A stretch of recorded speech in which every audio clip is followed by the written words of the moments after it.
Smocking is a way of marking, pinching, pleating and stitching fabric uniformly to create texture. There's many different designs, but in this tutorial I'm going to show you how to make this cushion, which is like padded boxes. It's quite luxurious.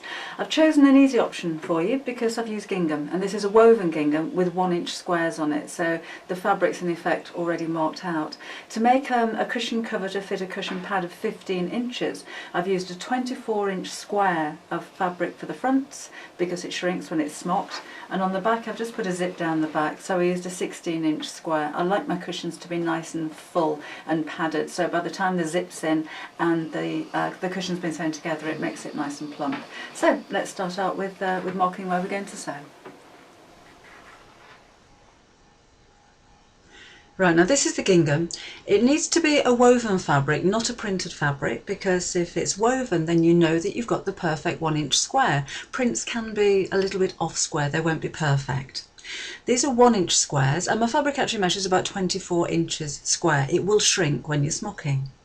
So what I'm going to do is to put a cross on the squares that I'm going to smock from corner to corner.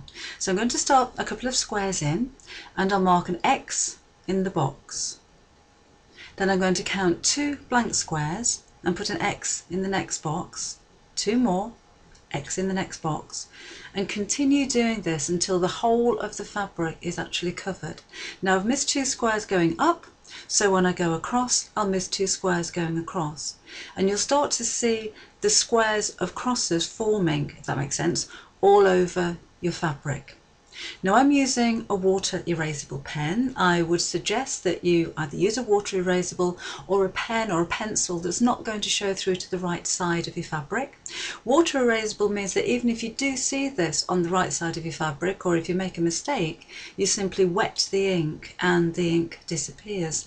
I don't suggest that you use an air erasable pen because smocking is quite time consuming. This could take you an hour or 2 to smock, and the ink may disappear if you're using an air erasable pen. So again, I'm going to carry on filling in those alternate boxes until the whole of my fabric is covered. Now you're not actually going to see these boxes, and I'll show you in a second how I'm going to sew around the corners of them. So I've completed, say, all of the squares. Take your needle and thread. I don't tend to tie a knot in the end of my thread. I'll just stitch over 2 or 3 times until I can feel that the thread is secure, and go right into the corner of one of the boxes that you've marked with an X.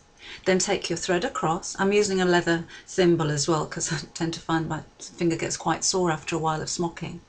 But I'm going to pick up a tiny little stitch in each corner of the squares that I've marked. So I'll need 5 stitches, 4 for each corner. Then I'm going to go back in to the first stitch, and then I'm going to push the centre of the square out with my thumb and draw all of those 4 sides together. Now I'm using a double thread, or you could use a very strong thread because you are going to put quite a bit of pressure on this. Draw up all the 4 corners together, and then I'm just going to sew over the centre a couple of times just to make sure that that thread is secure. We don't want this coming undone. And then I'm going to snip the thread off before I carry on and move on to the next box. Now you notice when I'm knotting, what I do like to do is to go over and over and over and then take my needle back through the loop again. I think the worst thing that can happen is if after the cushion's been finished, one of your knots comes undone, because particularly with this pattern you need to take the whole cushion cover to pieces again to put the stitch back in. So I'd rather go over and over and over and pull that fabric and knot it and just make sure that it's absolutely stable. I'm going to cut my thread in between each one of the stitches. I don't normally do that when I'm smocking. I'll have a jump thread and just go straight from one cross or one box straight onto another. But there's quite a big jump in between the boxes on this type of smocking, and I don't want to waste thread. So I'm going to snip and do every single box individually as I'm going to cover the whole of the area that I'm smocking. It is quite time consuming. It probably takes me about 2 hours to completely smock and knot a piece of fabric of this kind of size, But this is what I like about smocking. I find it really relaxing and really quite therapeutic. I try not to look at the right hand side of the smocking until I've finished, because I always think it's a nice surprise. And when you do look at the right side of your fabric, sometimes it doesn't make sense. You can see the design growing, but it doesn't look very professional.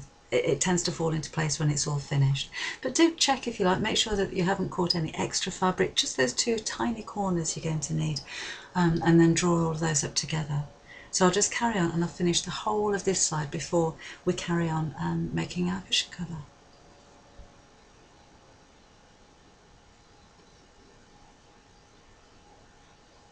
It is going to be padded as well on the right side, so even when you see the right side now and it all looks a little bit flat, I do put some padding. I'm going to put some cotton wool behind there. I'll show you in just a second. So every one of these little boxes is going to be, in effect, its own little cushion. So it really does look very comfortable and very padded and very luxurious. So again, finish off the whole of this piece of the fabric, and then we'll turn it over and we'll get padding it, and then you'll see it really coming to life and starting to take shape.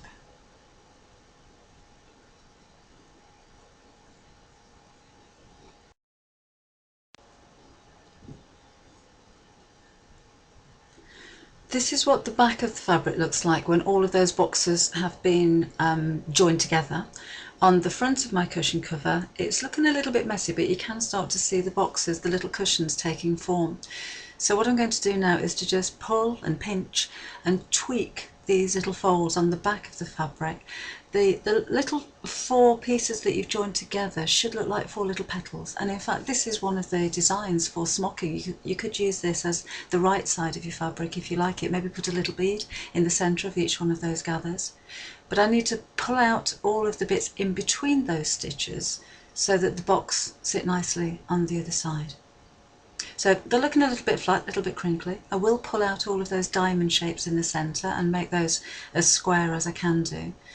But this needs a little bit of padding behind it to allow those boxes to keep their shape and to give it some form.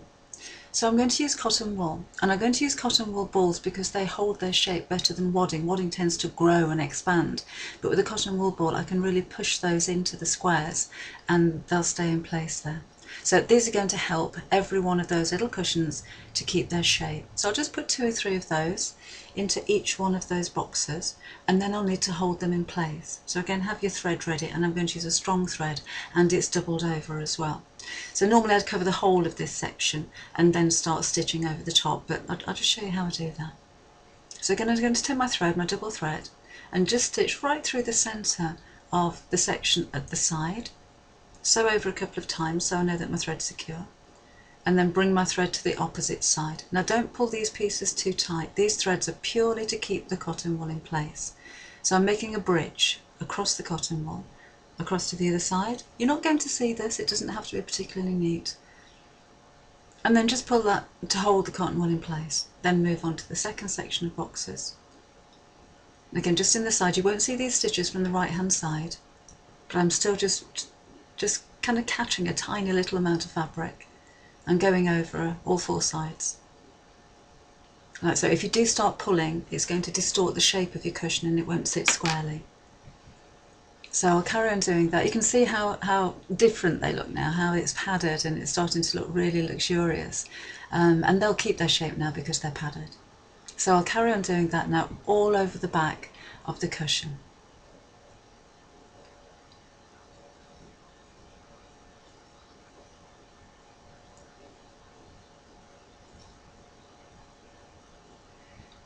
Now I have to admit I have used a little bit of wadding underneath here because I ran out of cotton wool balls, but just after I finished sewing, when I turned it over, some of them didn't look plump enough for me, so I just put some extra little bit of wadding underneath the cotton wool balls.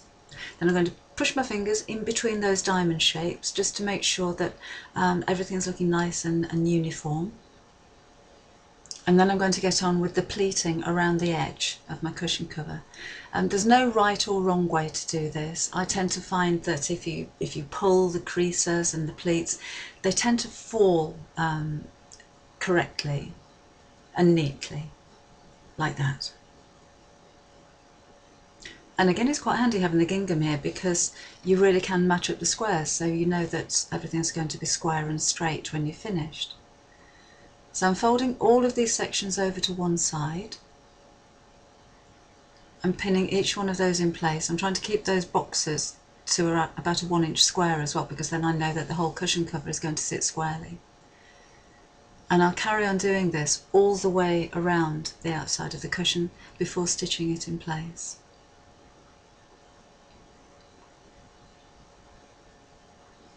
I think you'll find with any design of smocking as well, it's kind of self-explanatory the way that the pleats tend to fall, but as long as they all look the same and they're all facing the same way, it doesn't really matter how they sit.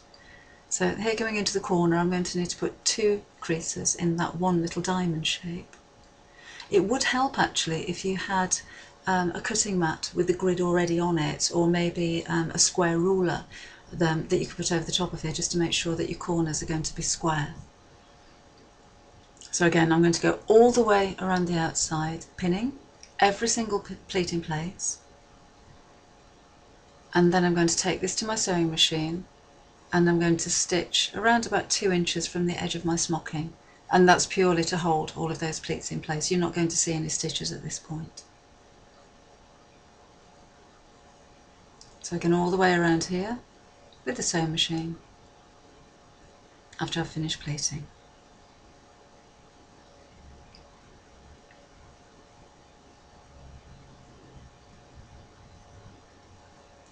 So there you go, I've stitched around about a 1/4 of an inch from the edge. I've trimmed back the excess fabric as well, so I've got a uniform border, and what I did on the back here was just to pop a piece of calico. Now it's caught under the stitches, but I did put some spray adhesive on the back of there as well. This is the back of my cushion cover. I've already inserted a central zip, so that's how the back is going to look when it's sewn together. So I'll take right sides together, make sure the zip's a little bit open so you can turn it the right way around. Right way out, and then place my right side on the top, square them up, and I'm going to put a pin in the corners and in the centre, just to help to keep that nice and square while I sew the sides together. When I do so, I'm going to sew just inside the stitch line that I've already made, so you don't see that when you turn it the right way out. So keep that nice and flat, smooth it all down. It is getting quite bulky now. Pull into the corner, trying to keep those lines as straight as I can. There's my final pin, and then it's off to the sewing machine and I'll sew all the way around.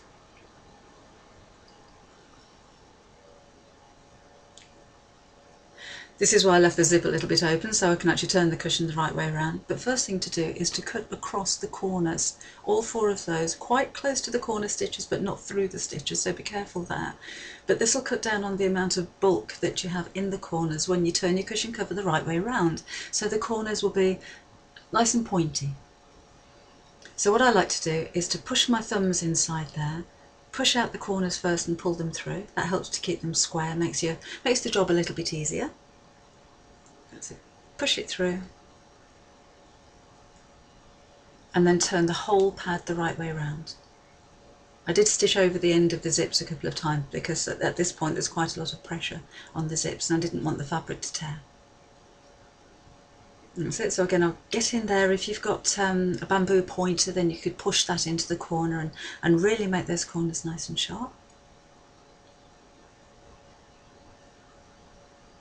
Like so. There we go. There's my cushion pad. Now, to put the pad on the inside, I find it easier to roll it up, and I'm going to stand up at this point as well. So I'm going to roll it up into a tube. Let's take that bit off. And then push it into one side of the zip. Open it up and push the corner of the cushion pad into the corner of the cushion cover as far in as it'll go, and then do the same with the other side. So push it in there, corners into corners, then I'll go around again and just grab all of those corners of the cushion pad and give them a really good push. This is how I like my cushions to look, so they're all nice and fat and inviting and comfy and squashy. Then we'll give that a final push. We'll give it a pat, make sure that the feathers in the cushion pad are nice and even. There. pull it out square, and do my zip up. And there's my cushion cover all finished.